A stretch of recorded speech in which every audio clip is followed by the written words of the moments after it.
네, 바쁜 아침 이것만은 꼭 알아야 된다. 여러분들께 정선에서, 엄선해서 굴려드리는 말씀드리기 위해서 그냥 매일매일 새로운 주제를 매일매일 열심히 한번 만들어보고 읊어보고 생각해보는 그런 뉴스들이더라고요. 자, 우리 기자님들이 엄선해서 골라드리는 뉴스 한번 어떻게 오늘 말씀도 듣고 드리고 싶은지 들어봐야 될 것 같습니다.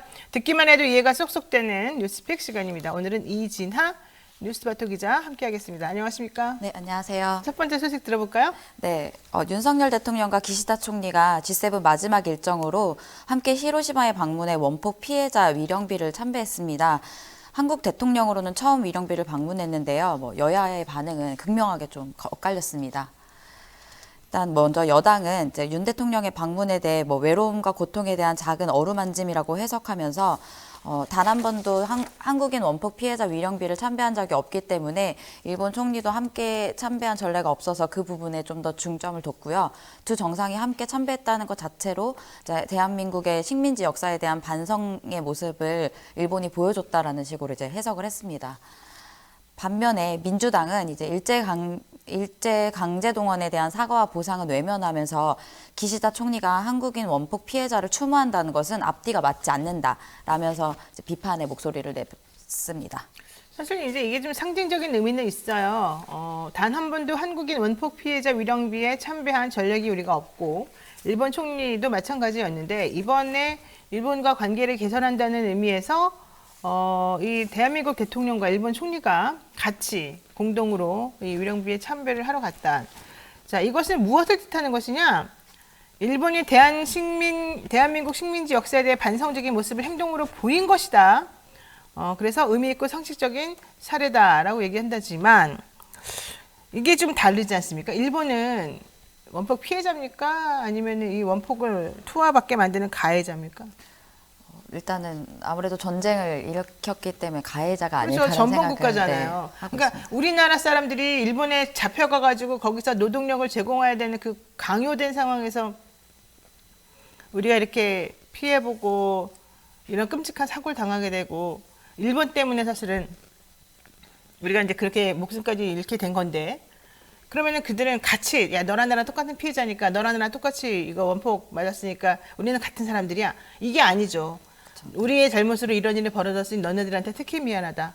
이걸 먼저 말해야 되고 너네들은 피해자 그 자체다. 하지만 우리는 아니다. 이걸 해줘야 되는 건데 대통령하고 기시다랑 같이 가가지고 같이 인사하면 그들은 이 건에 대해서 정확하게 본질이 무엇인지 설명도 하지 않는 상황에서 야 너랑 나랑 똑같아. 우리 둘 다 불쌍한 사람들이야. 세계에다 알리자. 미국한테 뭐라고 하자. 이 꼴밖에 안 되는 거잖아요. 네, 실제로 기시다 총리가 미국에 대한 약간 책임성을 묻기도 했습니다. 그래서 본인들이 이제 피해자라는 인식을 좀 보여주기도 했는데요. 그런 부분에서 아무래도 야당이나 이런 데서는 이제 국민들의 여론이나 비판의 내용이 나오고 있는 것으로 보입니다. 비판의 내용은 뭐라고 그러던가요? 네, 비판의 내용은 아까 말씀드렸듯이 그 원폭 피해자들의 대부분이 이제 일제 강제 동원으로 끌려간 사람들이 목숨을 잃으신 분들인데 그거에 대한 사과도 없이 이렇게 위령비에 참배한다는 것은 의미가 앞과 뒤가 다르다라는 이제 표현을 썼습니다. 그리고 이 밖에도 G7 때 젤렌스키와 정상회담도 했거든요. 이제 첫 번째로 이제 만나게 된 건데 인도적 지원 물품을 이제 적시에 주기로 이제 약속을 해서 앞으로도 추가적인 비살상 물품을 지원하겠다는 약속을 하기도 했습니다. 네, 그러니까 일제 강제 동원에 대한 사과와 보상을 외면하면서 기시다 총리가 한국인 원폭 희생자를 추모한다는 건 앞뒤가 안 맞는 얘기 아니겠니? 한국인 원폭 피해자, 희생자는 일본의 강제 동원으로 끌려갔다가 목숨을 잃으신 분들이 대부분이기 때문에 너네들하고 우리를 똑같은 피해자라는 둥 이렇게 생각하면 안 된다. 이게 요점이었던 것 같아요. 자, 어쨌든 그리고 또 하나 이슈는 이거였는데 젤렌스키 대통령을 만났군요, 우리 대통령이. 네, 젤렌스키 대통령과 한 30분 정도의 회담을 진행을 했습니다. 그래서 인도적 지금까지 했던 지원 방식이랑 비슷한 방식으로 지원을 하는 것도 약속했습니다. 그러니까 지금까지의 지원 방식하고 같게 한다 그러면은 그냥 인도적 차원에서 지원만 말하는 건가요? 네, 일단은 그렇게 하기로 합의를 했고요. 그래서 비상살 무기인 의약품이나 발전기, 교육용 컴퓨터 등 같은 것들을 지원한다고 말했습니다. 근데 지난번에 MBC에서 보도한 바에 따르면 우리나라에 있는 그 무기, 살상용 무기가 독일을 통해서 뭐 어디를 통해서 외국으로 잔뜩 나갔다 이렇게 막 옮겨졌더라 이런 보도가 나왔잖아요. 그 무기가 사실은 우크라이나 전에 간다는 거 아니었어요? 네, 그런 얘기도 있는데 아직까지 대통령실이나 국회에서 이야기가 나온 건 아직 구체적으로는 없기 때문에 확인을 해봐야 될 것 같습니다. 그러니까 공식적으로는 살상무기 지원이라고 하는 거는 공식적으로는 없다. 네. 다만 아직까지는 없어요. 어떻게 될지 모르는 일이다 이런 거요? 네, 아직까지는 확인된 건 없는데 확인되면은 이제 그 이후에 또 이야기가 나올 것으로 보입니다. 어쨌든 지난번에 젤렌스키 대통령 부인이 특사 자격으로 한국에 왔을 때 네. 우리 대통령에게 노골적으로 무기를 지원해달라 이런 말을 안 했던 걸로 얘기가 됩니다. 네. 젤렌스키 쪽에서도 여러 가지 상황을 좀 고려하면서 조심스럽게 접근하는 것 같은데 어쨌든 지뢰 제거 장비 등 신속 지원을 대통령이 약속했다니까 인도적인 차원에서 문제 안 생길 수 있도록 최소한의 지원하는 것 자체는 어떻게 할 수가 없을 것 같군요. 교육용 컴퓨터, 의약품, 발전기, 인도적 지원 물품 등을 추가적으로 지원해 주기로 했다. 예. 어쨌든 빨리 전쟁이 끝내야 됩니다. 힘으로 밀어붙이는 러시아 이렇게 하면 안 되고요. 우크라이나도 빨리 어떻게 좀 힘을 좀 더 모아가지고 해야 될 것 같습니다. 자, 어쨌든 우리 대통령은 그래도 그 G7 가서 아주 큰 이변 없이 잘 하고 온 것으로 지금 얘기가 될 것 같습니다. 자, 두 번째 이슈 보겠습니다. 안 그래도 물어봤는데 지난번에 그 주말에 대통령이 가서 식사를 하고 오시면서 후쿠시마산 음식을 드시고 오셨다 이런 얘기 있잖아요. 네, G7 정상회담 만찬에서 이제 식탁에 올라온 대부분의 음식들이 후쿠시마산 사케와 비롯해서 동일본 대지진 피해 지역의 그 지역의 음식들이 대부분 올라왔다고 합니다. 그래서 좀 디테일을 중요시하는 일본이 이번 정상회담에서 후쿠시마산이나 히로시마산 음식을 대접한 것은 후쿠시마가 안전하다는 것을 보여주기 위한 것이 아니냐라는 이야기도 나오고 있습니다. 근데 사실 그 음식이 정말로 거기다 그렇게 제대로 잘 만들어진 건지 잘 확인이 안 되는 거 아니에요? 그리고 이거 말고도요, 이제 후쿠시마 점검도 있는 데다가 또 이때 그 근처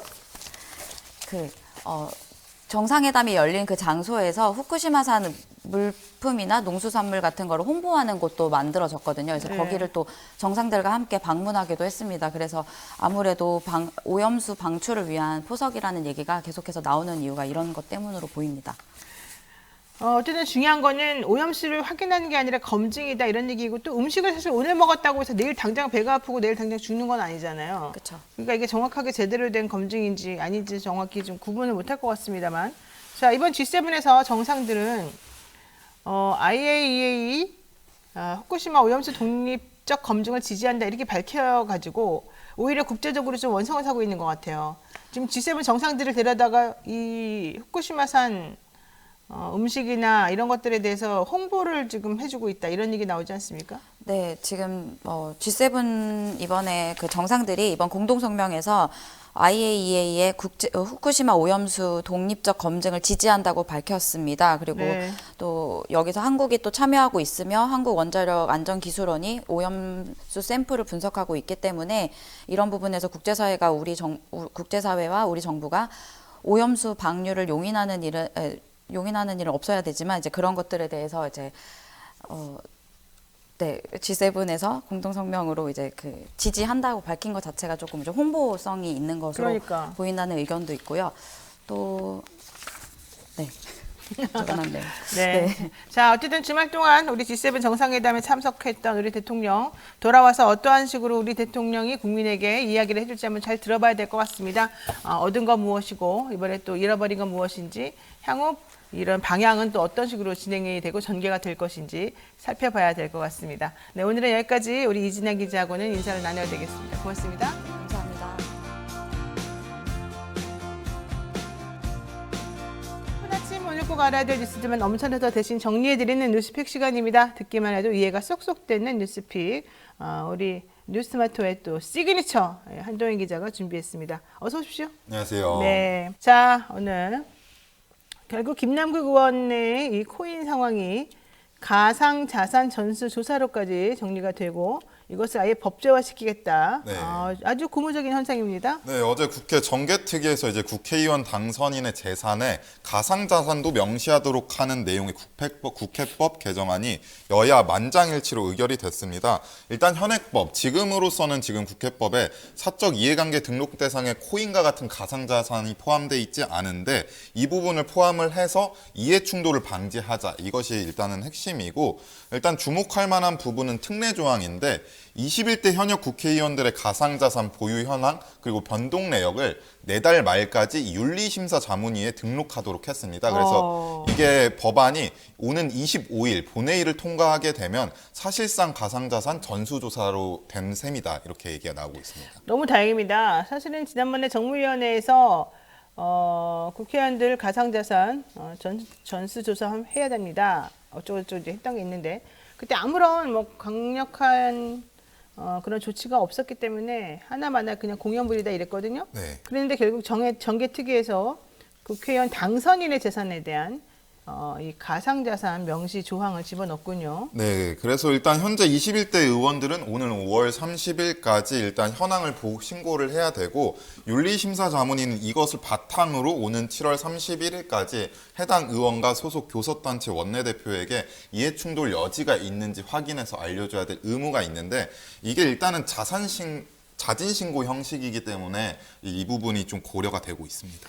사실 어제 보훈처 네. 원래 보훈처였죠. 네. 보훈처가 이제 부로 승격이 되면서 박민식 전 검사이자 의원이신 분이 장관으로서 청문회를 어제 열었단 말이죠. 근데 그때 원래 법사위에 본인이 위원으로 있을 때 변호사 활동을 하면 안 된다. 이게 네. 겸직 금지 조항이 있었는데 본인은 그렇게 잘 지켰다고 해놓고 2008년부터 2012년까지 네.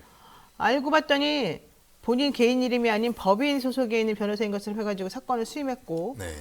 또 상임위원회를 바꾸고 그러니까 2년마다 바꾸니까 바꾸고 난 다음에는 아예 그냥 대놓고 성매매 알선자도 수임하고 뭐 별거 다 했다 이런 얘기 나왔잖아요. 네. 그런 걸 보면 참 우리가 신기한 게 국회의원들 돈도 많이 벌고 그렇게 잘 사는 것 같고 특히 박민식 의원 같은 경우는 검사 출신 변호인으로서 네, 맞습니다. 재산이 상당히 많았을 텐데 그렇게까지 돈이나 이런 거를 꼭 벌어야 되나 이런 생각 했거든요. 네, 그게 뭐 16건 수임을 했다고 하는데 이름만 올라갔을 뿐이지 국회의원으로서 본인은 하지는 아니라고 않았다라고 했어요. 얘기는 하고 있습니다. 근데 문제는 그렇게 이름이 올라가면 그 법원이나 검찰청이나 이런 쪽에서는 얘가 법정에는 안 나오지만 혹은 검찰청에는 안 나오지만 이 건을 다루고 있구나라고 생각한다는 거예요. 네, 그렇습니다. 그게 되게 중요하고 또 그 사람 이름을 넣어주기를 바라고 오는 거예요. 네. 의뢰인들이. 우리 대법원에 사건 올라갈 때요. 대법관 이름 하나 올리잖아요. 뭐 사람마다 다르겠습니다만 기본이 5천만 원이라는 얘기가 있어요. 이게 그냥 올라가는 거, 그 사람은 아무것도 안 해도 돼요. 그냥 이름만 하나 올려주면 되는 거예요. 그렇기 때문에 박민식 의원이 지금 하는 말, 이거 말이 안 되는 소리죠. 그런데 어쨌든 제가 봤을 때 참 욕심들이 많다. 정말 돈들을 좋아하는구나 이런 생각을 했습니다. 네, 그래서 일단 민주당에서는 이 부분 쪽 외로 이제 P2E 관련해서 지금 뭐 P2E 업체들이 국회 로비를 했다라는 의혹이 있기 때문에 이 부분 관련해서 국회 문화체육관광위원회에서 문체위 차원의 청문회를 열겠다 이렇게 얘기를 하고 있는 상황입니다. 지금 P2E 업체라고 하는 거하고 이 로비 특히 이제 국회의원, 이 젊은 국회의원들 중심으로 해서 로비가 지금 많았다 뭐 이런 얘기인데 이건 확인은 안 됐으니까 네, 확인되지 않았습니다. 한번 수사를 통해 가지고 정확히 확인을 해봐야 되긴 합니다. 네. 어쨌든 중요한 거는 이용호 의원이 김남국 의원에 대해서 어쨌든 물타기로 얘기되고 있는 이런 거 하지 말고 네 일이나 열심히 해라 뭐 이러면서 또 좀 따져 물었다던데 한번 봐야 될 것 같습니다. 네. 자, 두 번째 이슈도 살펴보죠.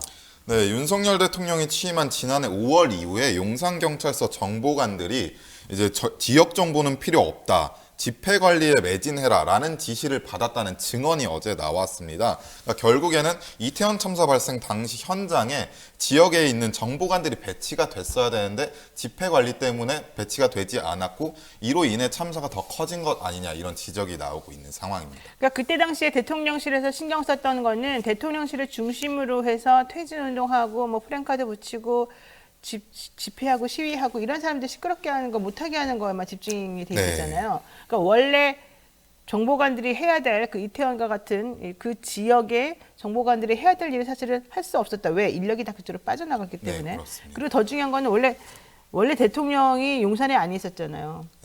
근데 갑자기 이제 인원이 늘어나고 해야 될 게 너무 많아져가지고 다들 아주 미칠라 그랬었다는 거죠. 그러니까 그 네. 상황에서 이런 일이 벌어졌다는 겁니다. 네, 그런 대책이 있었어야 되는데 그런 대책이 이루어지지 않았고 뭐 일단 정보관의 증언을 보면은 용산서 정보는 예전과 다르다. 지역 정보는 필요 없다라고 여겨지는 분위기가 있었다. 그렇기 때문에 이태원 참사 당시에 지역 정보 활동을 나가겠다고 말할 엄두도 내지 못하던 상황이었다라고 얘기를 했고 더 심각한 것은 10월 27일 날 사고가 났는데 10월 26일에 정보관이 이태원 축제 공공안녕 위험 분석이라는 보고서를 작성을 해서 네. 보고를 했는데 이제 과장 측에서 크리스마스에 정보관이 배치가 되느냐 정보관이 할 일이 아니다라면서 반려를 했다고 합니다. 그러니까 사실 필요하다라는 종류의 분석 보고서를 냈는데 네. 그것도 묵살당했다 네, 이거군요. 묵살당했습니다. 그리고 묵살당하고 네. 묵살당한 것뿐만이 아니라 참사가 발생한 뒤에 윗선에서 보고서를 작성한 걸 누가 알고 있느냐 안 썼다고 하는 것은 어떠냐 이렇게 얘기를 했다고 합니다. 그러니까 보고서를 썼다는 것 자체도 은닉해라. 네. 니네가 얘기하면 우리가 보고서 받아보고도 일을 안 한 사람이 되니까 그냥 보고서 쓴 것 자체를 없애자. 야, 이렇게 말했다는 거네요. 네, 그래서 당시에도 부당한 짓이었다고 기억을 하고 있다고 증언을 했고 증언하는 과정에서 이제 정보관이 여러 번 울먹이고 이렇게 하기도 했습니다. 자, 이태원 지역을 담당했던 정보관 노씨? 자, 니은 씨는요. 6월부터 10월까지 대규모 집회 관리로 이태원 정보 업무를 할 여유가 없었다. 그런데 나의 상사인 김 과장이 용산서 정보는 예전과 다르니까 지역 정보는 필요하지 않다. 이제 대통령을 중심으로 모든 걸 하면 된다. 이렇게 얘기를 했다는 겁니다. 그렇기 때문에 그런 상황에서 아니다. 나는 지역 정보 필요하다고 생각한다. 라고 말할 엄두도 못 냈었고 지난해 10월 26일 날 이태원 할로윈 축제 공공안녕 위험 분석이라고 하는 걸 작성을 해서 보고서를 냈더니 이 김 과장이라는 사람이 야 크리스마스에 정보관 배치하는 거 봤냐? 기분 나빠지게? 크리스마스 분위기 망치게? 이러면서 할로윈도 마찬가지 아니냐. 할로윈에 왜 경찰들이 자꾸 돌아다니게 만드냐. 이런 거 하지 마. 해도 소용없고 할 필요도 없어. 이러면서 아예 보고서 작성 자체를 숨겨라. 뭐 이런 얘기를 했다는 거죠. 그러니까 이렇게 인식이 이런 상황이니 뭐가 되겠습니까? 네, 그렇습니다. 자, 어쨌든 이 사람들은 다 옷은 벗긴 했는데 제대로 이게 뭐가 좀 조치가 취해질지 사실은 잘 모르겠어요. 지금 12구 이태원 참사 유가족 협의회 그리고 시민대책회의가 기자회견을 열었죠? 네, 어제 기자회견 관련 기자회견 내용을 보면은 경찰은 보고서를 쓰면서까지 이태원 안전사고 발생 가능성을 예상을 했음에도 그렇죠. 불구하고 네. 어떠한 조치도 취하지 않았다. 이게 결국에 책임자들의 사전 대비를 했었다면 참사를 막을 수 있었다는 걸 증명하는 대목이다. 이렇게 얘기하고 있습니다. 그럼에도 불구하고 본인들은 책임이 없다고 끝까지 주장하고 우길 거라는 거. 이거 뭐 안 봐도 비디오다. 이런 생각이 드네요. 자, 한동현 기자 수고 많으셨습니다.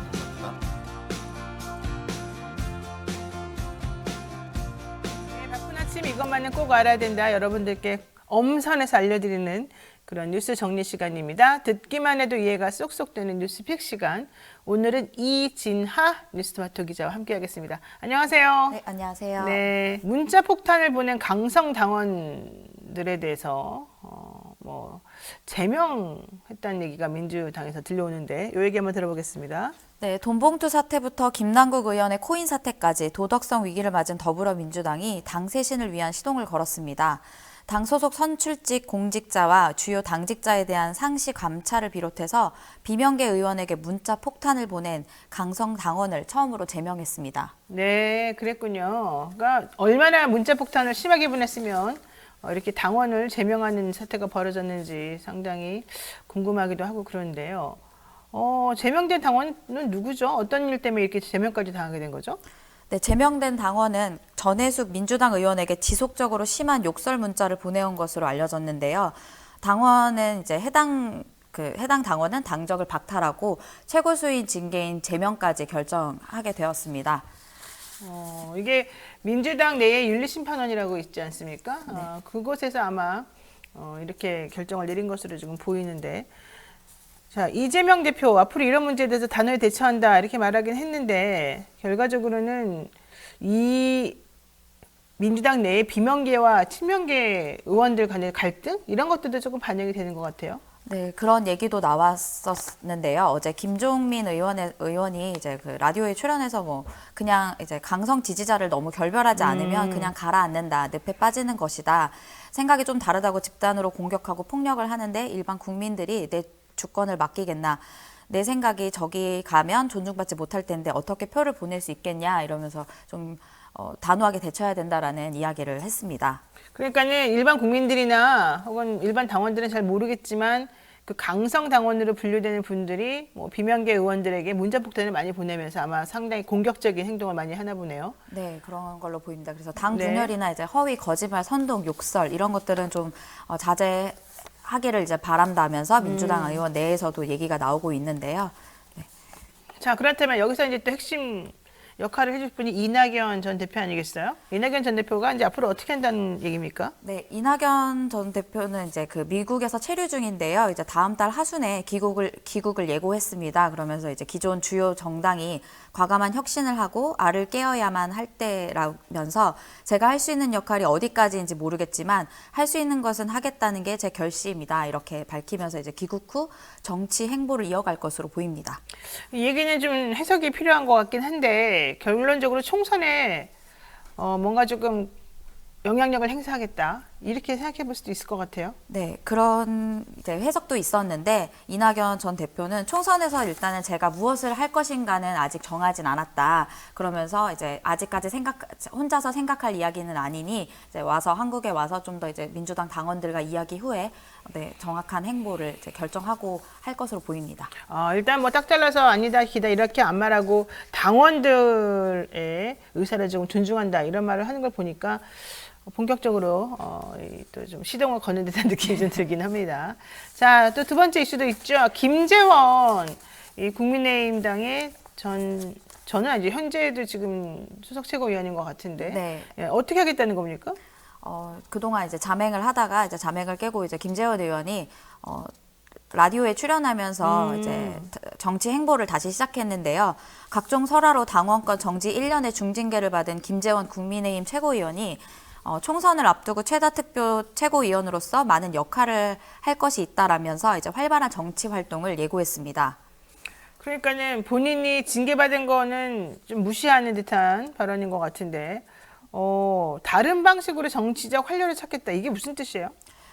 일단은 뭐 본인이 이제 최다 득표를 받았다는 거를 강조하면서 이제 아무래도 총선이 다가오고 있기 때문에 자신을 오랫동안 지지해줬던 그런 당원들이나 이런 지지자들에게 이제 어필하면서 총선을 좀 승리로 이끌어 가겠다라는 그런 내용으로 이야기를 한 것 같습니다. 그러니까 일단 현재는 지금 당원권 정지인데 그럼 본인이 탈당을 해서 무소속으로라도 출마를 하겠다 뭐 이런 뜻으로 좀 받아들여도 되려나요?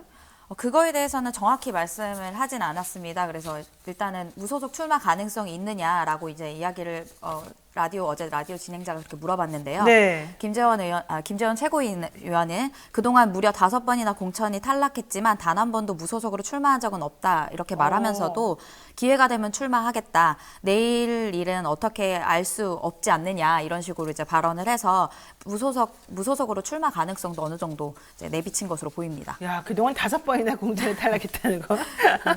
이 정도면 그냥 정리하시는 게 맞을 것 같은데. 어쨌든 본인이 아마 전광훈 그 씨하고 같이 연결돼 있는 분들에게는 어필한다. 이런 생각을 좀 하고 있는 것 같습니다. 지금 신당 창당설도 나오고 있던데. 네, 정광훈 그 목사와는 신당 창당설이 나왔었는데요. 근데 이 부분에서는 이제 선을 그었습니다. 김 최고위원은 이제 사실 저는 그분을 행사장에서 2번 만난 거 외에는 아무런 교류가 없다면서 앞으로도 교류하거나 관계를 맺을 생각은 전혀 없다고 이제 이야기를 했습니다. 와, 무슨 소리예요? 행사장에서 2번 만난 거 왜 아무런 교류가 없대? 우리가 본 것만도 엄청나게 많은데. 근데 어쨌든 중요한 거는 전광훈 씨하고는 일단 선을 좀 긋겠다 이런 얘기군요. 네. 신당은 창당 안 한다는 얘기죠, 그러고. 네, 아직 뭐 신당 창당에 대한 이야기는 없는 것으로 보입니다. 네, 그렇군요. 국민의힘에서 윤리위원 뭐 지난번에 회의해가지고 본인을 징계 처분한 것에 대해서는 그냥 그대로 받아들인다 이런 뜻인 거죠? 네, 뭐 그 법적 대응에 대한 얘기도 물어봤었는데요. 김 네. 최고위원은 이제 당 지도부의 일원으로서 남기로 한 상태에서 네. 당의 문제를 법원으로 끌고 가서 소송을 올리는 것은 그 자체가 잘못된 거라고 생각한다며 법적 대응은 하지 않겠다고 입장을 밝혔습니다. 자, 오늘 여기까지 정리해야 될 것 같습니다. 오늘 이진아 기자 여기까지 수고 많으셨습니다. 고맙습니다.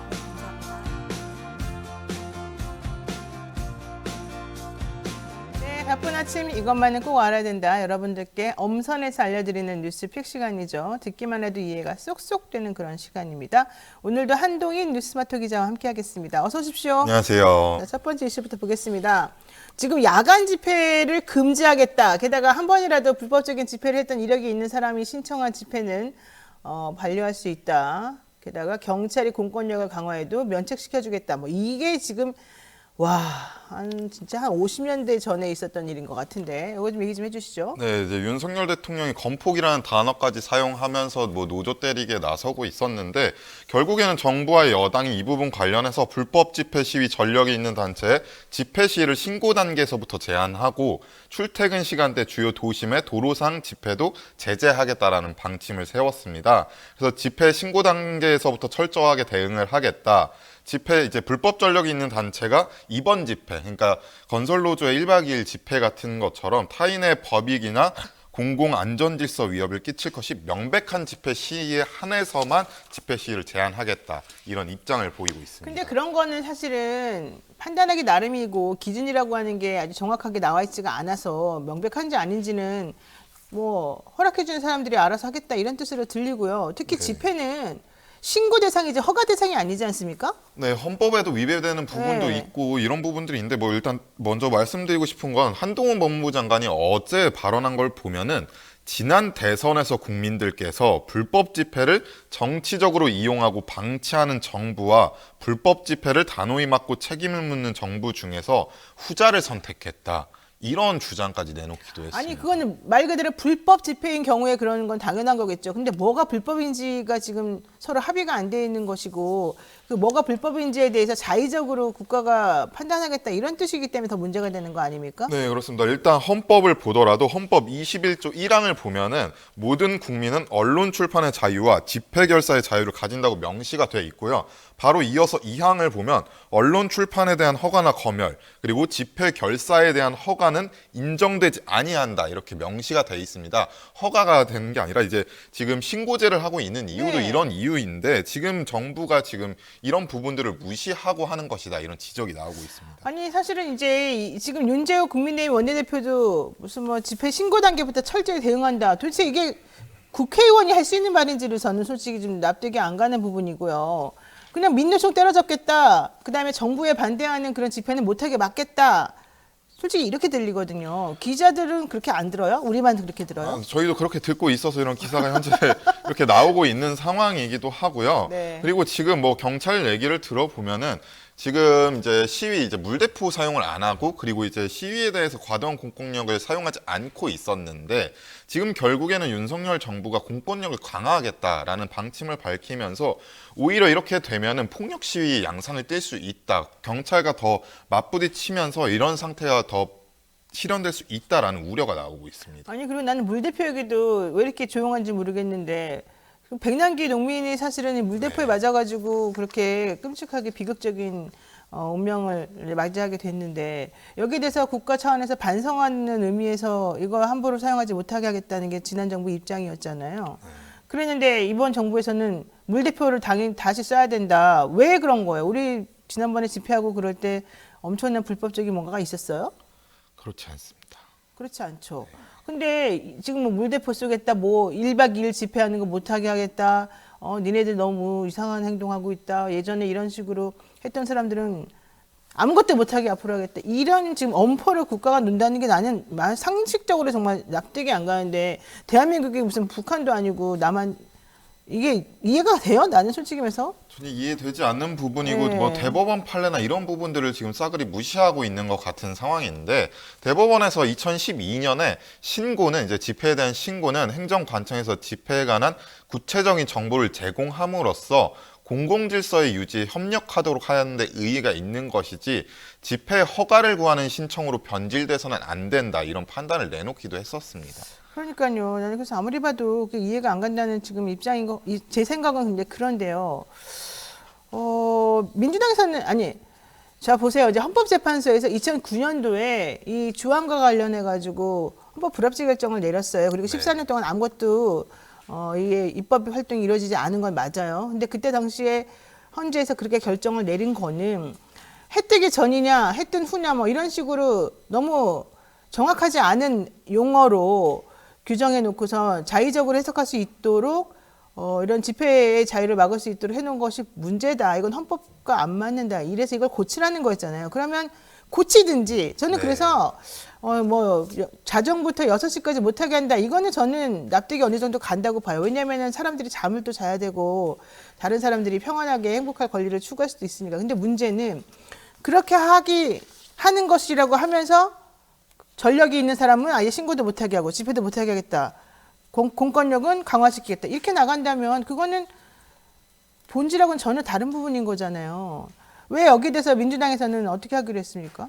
지금 이 부분에 대해서 계속 비판적인 입장을 보이고 있고 지금 정부가 계속해서 또 이 부분에 대해서 민주당이 협력을 하지 않을 것이기 때문에 지금 또다시 시행령 통치에 나설 수 있다라는 현재 우려까지 현재 나오고 있는 상황입니다. 자, 이거는 제가 봤을 때는 이 헌법재판소뿐만 아니라 사법부에서도 이거는 도대체 용납할 수 없을 그런 결정일 것 같은데 민주당이 지금 169석? 물론 뭐 지금 무소속이 몇 명 늘어났으니까는 좀 더 줄어들었을 거긴 합니다만은 어쨌든 절대적으로 숫자가 훨씬 더 많은 상황에서 이렇게까지 무력하게 이 여당이 하는 것에 대해서 그냥 가만히 방관하고 있을 수가 있는 건지도 저는 좀 이해가 안 가고요. 네, 그래서 뭐 결국에 당정이 지금 얘기하는 게 집회가 시민들에게 불편을 끼쳐서 문제라고 주장을 하고 있는데 국제사회에서 이제 집회 관련된 걸 보면은 결국에는 상당한 폭력의 위험이 있을 네, 경우에만 네. 제한하고 있기 때문에 지금 정부가 추진하고 있는 방식은 국제사회 기본 원칙에서 벗어난다라는 지적도 나옵니다. 자, 그리고요. 경찰에서도 이런 말을 하고 있지 않습니까? 예전처럼 폭력적인 집회는 없다. 위법이라고 해봐야 도로 행진하다가 노선 이탈하거나 소음 기준을 초과하는 정도다. 오히려 옛날과 달리 집회의 자유를 폭넓게 보장을 해주니까 폭력성이 많이 완화가 되더라. 네. 이런 상황에서 강제 해산시키고 체포에 나서면 오히려 더 위험해지는 거 아니냐. 사실 이 말이 맞는 거 아닙니까? 네, 지금 정부에서 하고 있는 이런 방식들을 보면은 지금 경찰도 지금 7년 6개월인가 이제 6년 2개월 만에 경찰이 이제 불법 행위에 대한 검거 훈련을 재개하기로 했습니다. 그래서 이런 체포나 이런 자극이 일어난다면 오히려 더 시위 양상이 더 커질 수 있다 이런 비판도 나옵니다. 맞습니다. 이해가 안 가죠. 자, 두 번째 이슈 보겠습니다. 네, 더불어민주당 이재명 대표가 어제 의원에게든 당직자에게든 할 말은 하더라도 폭력적인 언사나 모욕은 하지 말자 이런 제안을 내놨습니다. 그래서 특정 사안에 대해서 옳거나 그르거나 얼마든지 얘기는 할 수 있지만 폭언과 모욕이나 위압 등은 이제 상대 진영에게 꼬투리 잡힐 뿐만이 아니라 그렇게 해서도 안 된다 이런 입장을 보였습니다. 이게 지금 그 비명계 의원들이 계속해서 주장하고 있는 강성당원들이 본인들을 공격한다. 네. 이것 때문에 나온 얘기 같은데, 네. 사실은 그런 주장을 했던 이원익 의원이 나 이런 메시지 받았다라고 했던 그 문자 메시지도 당원이 보낸 게 아니다 이런 얘기 아니에요? 네, 그래서 다른 케이스들을 조사를 해 본인이 당원이 아니었다. 이게 결국에는 당원을 가장해서 장난을 쳤거나 아니면 이간질을 한 것으로 볼 수 있다라고 얘기를 했고 이재명 대표도 여기에 대해서 넘어가면 안 된다 이런 얘기를 하고 있는데 어제 서은숙 최고위원 같은 경우에 이원흥 의원을 직접 겨냥을 해서 의견이 다르다는 이유로 상대를 악마화해서는 안 된다. 해당 의원이 무슨 근거로 그 문자를 보낸 사람을 개딸 당원으로 규정을 했는지 좀 소명을 할 필요가 있다 이런 입장을 보이기도 그러니까 했습니다. 저는 저 무슨 일만 있으면은 뭐 프레임을 씌워가지고 본인에게 조금 좋지 않은 말들을 한 것은 기분 당연히 나쁘겠죠. 저도 기분 나쁜 거 많아요. 이정희 님이 노영희 변호사님 시간 약속 좀 지켜주세요 이러는데 시간 약속 안 지켰는지 모르겠는데 이런 말 들어도 사실은 좀 마음이 상할 때가 있거든요. 그러니까 이원익 의원이나 비명계 의원 같은 분들이 나 기분 나쁘다. 왜 날 공격하냐라고 할 수는 있을 것 같아요. 하지만 그분들은 정치인이잖아요. 네. 그 정치인이 그 자신의 정치적인 신념이나 이런 것들을 지키기 위해서 노력하는 당원들과 서로 얘기를 하고 그분들을 이해하려고 해야지 자기한테 기분 나쁘게 문자 하나 왔다고 야 너는 나하고 노선이 다른 상대방 측의 지지자야 누구누구야 이러면서 화를 내는 건 좀 너무 이상한 것 같아요. 요즘 이상한 게 너무 많으니까 내가 이상하단 말 하기도 그런데. 네. 자, 어쨌든 그래서 지금 민주당에서는 비명계, 친명계 이러면서 서로 이간질하는 거는 옳지 않다 이렇게 보는가 봐요. 네, 그래서 이재명 대표도 화합이 일단 중요하다고 생각을 하고 있기 때문에 수박 하지 말자 이런 얘기를 하고 있습니다. 어쨌든 비명계를 향해서 수박이라는 표현이 사용되고 있기 때문에 이 표현은 계속해서 지금 어제뿐만이 아니라 계속해서 이런 표현은 사용하지 말자라고 제안을 해왔고 뭐 이제 개혁 부분 관련해서는 대의원 제도를 거론을 했습니다. 그래서 지금 대의원제 폐지를 반대할 줄 알았던 원외위원장들이 오히려 지금 대의원제가 없어져야 된다 이렇게 주장을 하고 있다라고 하면서 지금 당원들 사이에서 직접 민주주의에 대한 욕망이 높다 이런 얘기를 하기도 했습니다. 맞아요. 사실 민주당의 대의원제는 오히려 예전하고 비교해보면 지금 현재는 좀 기능이 다한 거 아니냐 네. 이런 얘기도 나오고 있습니다. 자, 이재명 대표가 말한 이게 조금 기억이 남네요. 소위 36개 중에 돈 안 들고 제일 효과적인 전략이 이간질이다. 불필요하게 내부 갈등 요인이 될 수 있으므로 이거는 좀 우려스럽다. 네. 수박 하지 말아라. 수박. 야, 이제 맛있는 수박을 이렇게 또 변질시키면 안 될 것 같습니다.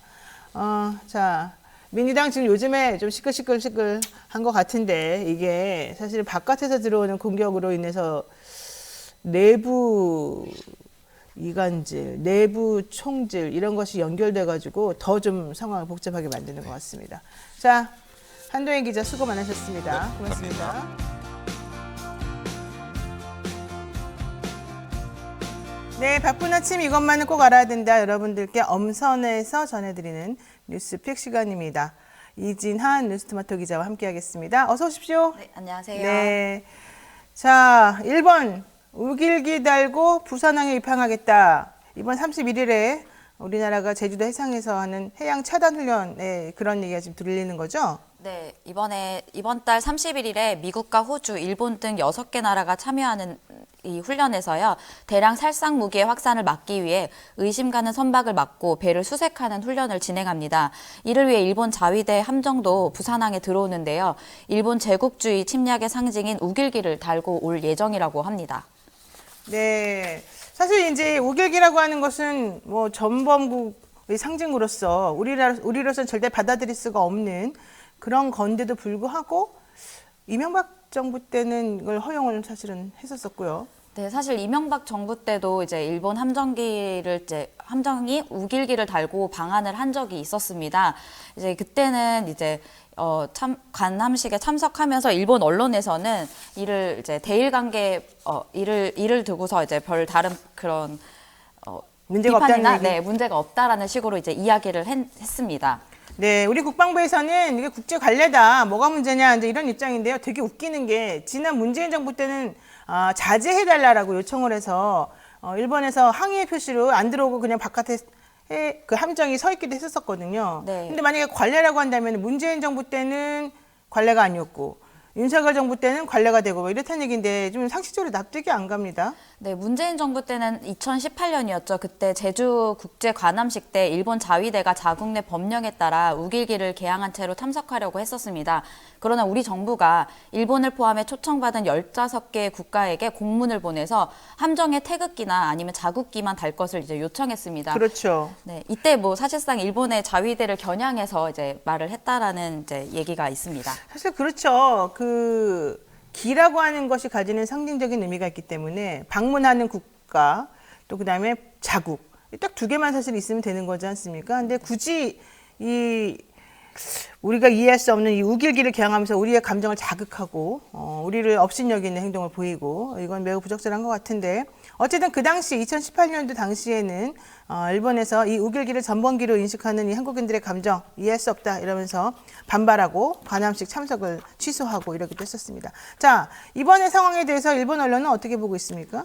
네, 이 보도 자체는 이제 요미우리 신문에서 먼저 보도가 됐었는데요. 한국에서 이제 당시 이제 문재인 정부 때는 이제 지지 기반인 좌파계 중심으로 우길기를 이제 일본 군국주의의 상징이라고 여겨서 전범기라는 비판의 목소리가 있었다.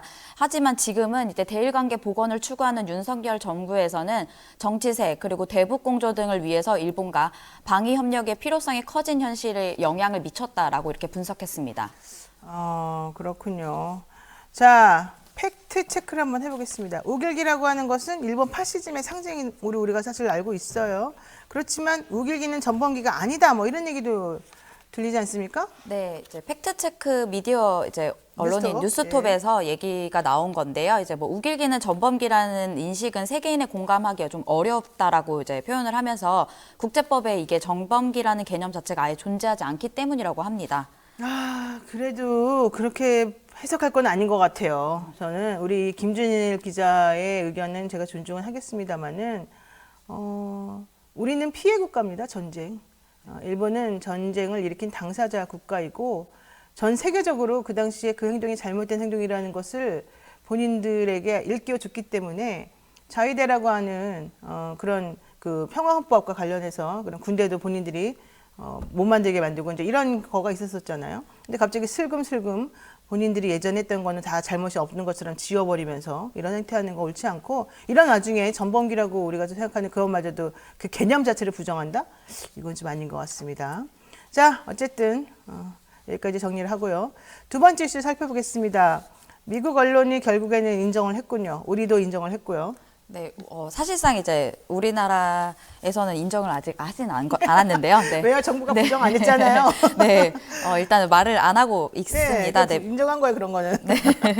일단 소식을 알려드리면요. 미국이 네. 이제 한국으로부터 포탄 수십만 발을 받아서 우크라이나로 보내고 있다는 미국 매체 보도가 나왔습니다. 그러나 대통령실과 이제 우리 정부는 어떠한 입장도 밝히지 않고 있어서 논란이 계속 될 것으로 보입니다.